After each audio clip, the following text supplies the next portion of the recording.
कोशिका द्रव्य में पाई जाने वाली तमाम कोशिकीय संरचना अर्थात कोशिका अंगक को पढ़ने के बाद अब हम लोग कोशिका के कोशिका द्रव्य में मध्य में पाई जाने वाली सबसे महत्वपूर्ण संरचना केंद्रक यानी कि न्यूक्लियस को पढ़ते हैं।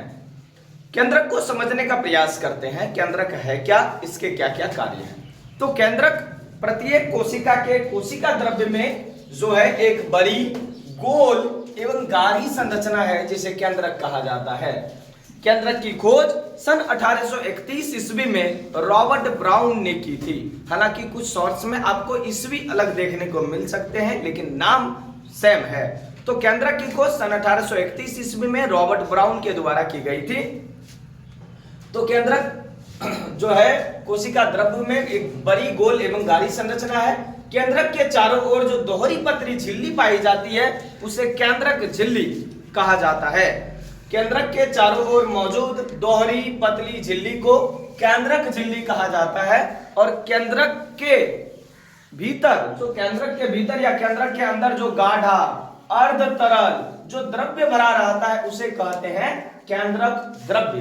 केंद्रक के बाहर चारों ओर जो झिल्ली है उसे कहेंगे केंद्रक झिल्ली और केंद्रक के भीतर जो द्रव्य रहेगा उसको कहेंगे केंद्रक द्रव्य न्यूक्लियोप्लाज्म।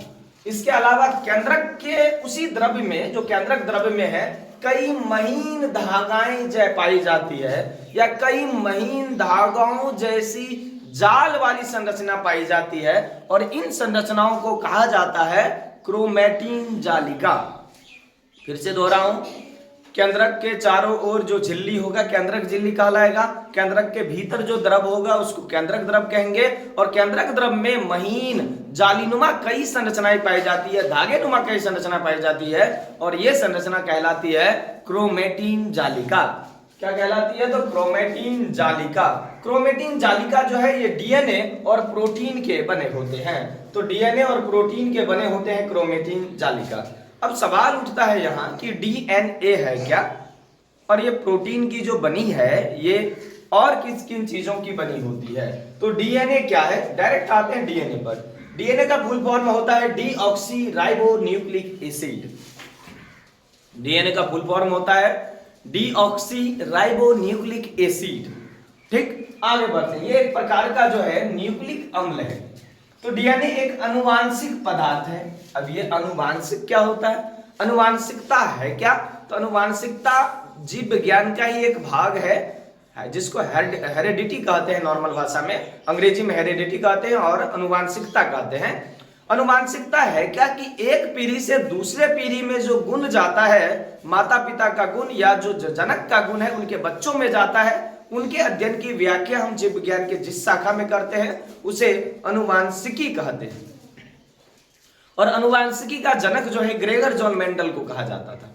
तो मानव में या किसी अन्य जीव में अगर डीएनए है तो डीएनए जो है एक अनुवांशिक पदार्थ है जो पीढ़ी दर पीढ़ी एक पीढ़ी से दूसरे पीढ़ी में अनुवांशिक गुणों को लेकर जाता है, अनुवांशिक लक्षणों को लेकर जाता है। तो डीएनए क्या है? तो डीएनए एक अनुवांशिक पदार्थ है जो क्या करता है, तो जो एक पीढ़ी से दूसरी पीढ़ी तक अनुवांशिक लक्षणों का वाहक है, यानी कि जनक का गुण उनके बच्चों में जाए। पैतृक गुणों का जो वाहक है वो केंद्रक में पाए जाने वाला यही डीएनए है जो जिसका जो है क्रोमैटिन जालिका जिन से बना होता है। DNA deoxyribonucleic acid. अब आता है कि डीएनए में जब डीएनए को और खंडित किया गया तो डीएनए को खंडित करने के बाद एक और संरचना आई जिसका नाम रखा गया जीन। अब ये जीन है क्या? तो जीन है, डीएनए के क्रियात्मक खंड को जीन कहा जाता है। आखिर डीएनए में कौन सी संरचना है जो कार्य करती है एक जगह से दूसरे जगह, एक पीढ़ी से दूसरी पीढ़ी तक ले जाने में अनुवांशिक गुण को? तो ये करता है जीन। तो जीन है क्या? तो जीन डीएनए की क्रियात्मक इकाई है या डीएनए के क्रियात्मक खंड को जीन कहा जाता है। इसे अनुवांशिक इकाई कहा जाता है। डीएनए को अनुवांशिक पदार्थ और जीन को अनुवांशिक इकाई कहा जाता है। आगे बढ़ते हैं। जीन है क्या? तो जीन डीएनए के क्रियात्मक खंड को जीन कहते हैं और जीन पैतृक गुणों का वाहक है, यही जीन, और जीन को अनुवांशिक इकाई कहा जाता है। आप आगे बढ़िए फिर से। अब ये जो केंद्रक है, केंद्रक में जो क्रोमेटिन जालिका है, ये जालिका अलग अलग एक्स वाई अलग अलग तरीके से शेप लिए हुए रहती है, बहुत बड़ी बड़ी भी होती है, छोटी छोटी भी होती है। इसको समझने का प्रयास कीजिए। ये जो क्रोमेटिन जालिका है, इस प्रकार से क्रोमेटिन जालिका रहती है, और ये क्रोमेटिन जालिका की जो प्रत्येक संरचना है, धागेनुमा जो संरचना है, एक एक करके अगर आप हटाइएगा तो ये संरचना कहलाती है गुणसूत्र।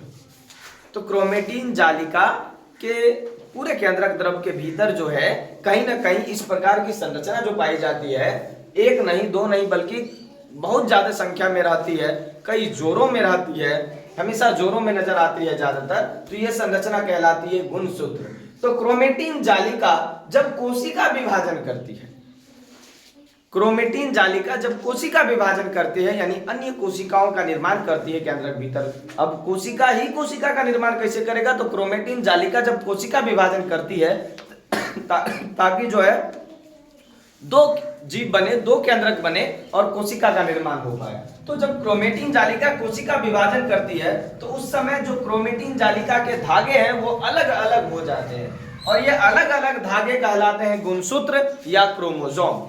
गुणसूत्र या क्रोमोसोम, और ये प्रत्येक जीव की कोशिका में पाया जाता है। आगे पढ़ेंगे और इसको डिटेल से। फिर आता है अंतिम में केंद्रक के कार्य। केंद्रक के क्या क्या कार्य हैं, केंद्रक क्या क्या करता है।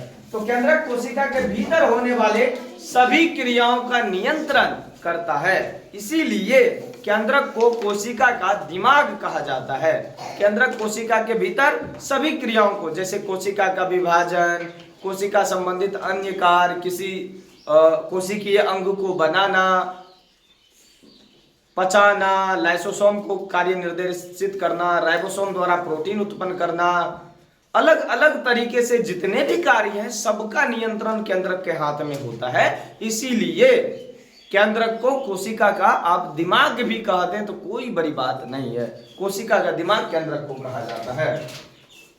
केंद्रक कोशिका विभाजन, कोशिकीय जनन, विकास आदि में भाग लेता है। केंद्रक एक जो है डीएनए के बारे में सुना था आपने, आरएनए भी उत्पन्न करता है। ये आरएनए है क्या, तो ये भी एक प्रकार का न्यूक्लिक एसिड है, न्यूक्लिक अम्ल है, जिसका फुल फॉर्म है राइबोस न्यूक्लिक एसिड। शर्करा से ये भरा रहता है, आपको ज्यादातर नजर आएगा। Deoxy ribo nucleic acid DNA का फुल फॉर्म, और आरएनए का फुल फॉर्म है राइबोस या राइबो न्यूक्लिक एसिड। जैसे जैसे हम आगे बढ़ेंगे डीएनए और आरएनए इसके अलावा बहुत चीजों को समझते जाएंगे। आज हम लोगों ने केंद्रक की संरचना, केंद्रक के कार्य और केंद्रक से जुड़ी हुई कुछ बातों को अच्छे तरीके से साझा किया है।